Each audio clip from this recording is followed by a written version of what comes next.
अब बेटा incomplete dominance and को डोमिनेंस करने से पहले हम थोड़ा सा समझ लेते हैं कि मतलब क्या होता है हमारा जो एक्सप्लेनेशन है डोमिनेंस का। बेटा हमें पता है, देखो अगर मैं हाइट के केस में भी जाऊं तो हाइट के केस में भी थोड़ा सा ब्लैंक कर लेते हैं स्लाइड को ताकि अच्छे से समझ में आ जाए। अगर बेटा मैं होमोजाइगस टॉल और heterozygous tall, see both are tall, मैं इन दोनों का एग्जांपल लेकर चलती हूं और वो भी नॉर्मल केस। अब बेटा एक्सप्लेनेशन क्या है, डोमिनेंट एलील कैसे रिसेसिव की प्रेजेंस में भी अपना ही इफेक्ट शो करता है। बेटा हमारे पास ये एक क्रोमोसोम है, ये उसका होमोलोगस क्रोमोसोम है, यहां पर let's say capital T present है, यहां पर भी कैपिटल टी प्रेजेंट है।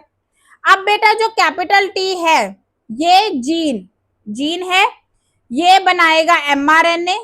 एमआरएनए से बनेगा प्रोटीन और इस प्रोटीन की वजह से ही आएगी height. Same goes to this one,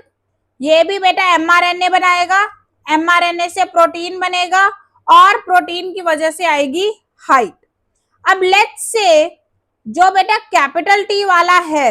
ये 50 यूनिट्स ऑफ प्रोटीन बना रहा है और ये कैपिटल टी वाला भी 50 यूनिट्स ऑफ प्रोटीन बना रहा है, और जो हमारे पास वैल्यू रिक्वायर्ड है जिसे हम बोलते हैं threshold value, yes I know this is a new term for you guys, but समझो थ्रेशोल्ड वैल्यू मतलब मिनिमम इतनी प्रोटीन हमें चाहिए होती है फॉर द टॉलनेस, वो लेट्स से टॉल के लिए 40 है। तो अब देखो जब दोनों कैपिटल